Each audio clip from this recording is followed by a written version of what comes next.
Hi, we're the Bruce family. My name's Jeff, and this is my wife. You want to introduce yourself? Hi, I'm Cashel. This is Jake and Addie. They're our two bio kids. They're 10 and 8. We've been fostering as a family together for a couple years now. You know, once I had children, there was just kind of a stirring in my heart for children that didn't have homes. And I think it just was this stirring of the heart and a calling of the Lord to just, my heart kind of kept growing and growing, and I kept nudging my husband in that direction. Cashel was definitely the gas and I was the brakes in the relationship. I think your heart was drawn as soon as we had Addie, just this growing realization that there are so many kids in the Bay Area who do not have a family that's prepared to welcome them. And so that really, I think, broke your heart first. And for me, it was an adjustment to think about entering this foster care journey. I think one of the shifting points, turning points for me, was talking to a really good mentor of mine, a guy I admired, who had been a foster parent. And he just challenged me and said, Jeff, just do a study of the biblical storyline and everything God says about vulnerable children. And just going through that process really cemented for me that we need to be involved in this as a family somehow, some way. And then we jumped in, been doing it for 3 years now. So we've had 3 placements. We were able to reunify our first placement with an extended family, and then our second placement, a little boy with his mom. And we're still in touch with those families, which is very cool. And now our third placement, we are in the process of adopting him, a little boy who's about to turn 2. Our support friends, I like to refer to them as the support army, because I feel like they're just bringing in reinforcements for us right when we need them. We're the Ramos family, and we're a support family for the Bruces. Hi, my name's Kyle. Hi, my name is Emily. I'm Sydney. I'm Steven. And I'm Aubrey. And we're support team friends. Hi, we're the Turners. My name is Laura. I'm Veronica. I'm Marisela. I'm Craig. When we first got involved, we were very apprehensive and scared because our children were were so young. Bash was only 2 and Jax was about 6 months old at that time. One of the questions we had was like, where would we find time? Our lives were very chaotic. God kept saying like, yeah, you can open your schedule. Yeah, you can do this. You can do this, yeah. So last October, our church was studying God's heart for the orphans and the widows. And we heard that there was an info session coming up where we could learn more about fostering. And to be honest, we didn't feel called to fostering, but we wanted to help however we could. So we went to the info session, and when we went, we loved hearing about God's heart for children all over the Bay Area. But to be honest, my heart was broken when I heard that a lot of these families that go through the whole process to foster maybe do it one time, and then they just feel like they can't continue because of all the pressure that this family has to face alone. So when we heard that we could become a support family and we could help through prayer, through meeting needs of their family, even things like babysitting, we thought, we can't do it all, but this is one way we can help. We decided to become support friends about a year ago. And for me, it was sort of a no-brainer because I've always wanted to be a foster parent. We just didn't really have the opportunity to do it. And this was the opportunity. If we couldn't do it ourselves, then we could be a support to someone. We didn't really know what we would need as we started out the journey. And I think what's been so great about our support friends is that they have been so great at offering help. And so they will come up with ideas and ways to love us well before we even think of it. I remember it was April Fool's Day, and I remember her calling me and saying, hey friend, guess what? I just got a phone call.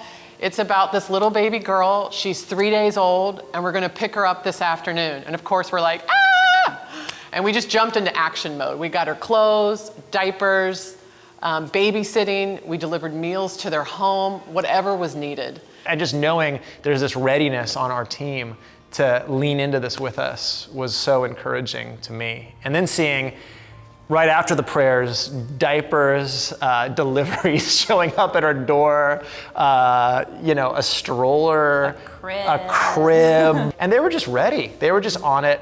And I think that signaled to me, it's like, okay, we're not alone in this. Like, they are going to be there with us. Well, and I would say even we've been, overwhelmed with how wonderful they've been, but so have actually the children that we fostered and their families. Remember when it was time to reunite baby S with his biological mom? It was in the middle of pandemic, so we couldn't give him a proper send-off. Plus, it happened really fast. So the group got together. We did video call prayers for baby S. We laughed as we watched her play, and we cried together as we all said goodbye. And that was a sweet moment for us and even for our children as they were saying goodbye to their first foster sibling, which was hard. But to do it together, we were able to endure, and it gave us the strength to keep going and accept another placement 2 weeks later. Truly, they energize us, and they give us the strength to keep going. Right now, we have our third placement, and we are in the process of adopting him. Adoption is an emotionally charged thing.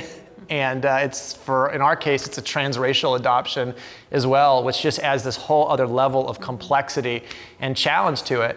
And so as we were thinking now about, okay, we're going to adopt this little African-American boy, and what does it mean to raise him in this culture? We knew there were things we could offer him. We knew that there were things that we didn't know how to give him or equip him with. And so it made me even more grateful that God put us in a multi-ethnic body with a surrogate family that could surround him, that could speak to things that were going to be true to his experience and that he needed to know growing up, that we didn't have the ability to give him. And since O is black and the Bruces are Caucasian, they were very sensitive to the fact that there might be some issues that they may not be really equipped to kind of deal with and help him with. And they wanted to have a presence in his life with people of color. So definitely when they turned to us, we were really excited about that too. We've been trying to work hard on being a good influence on him,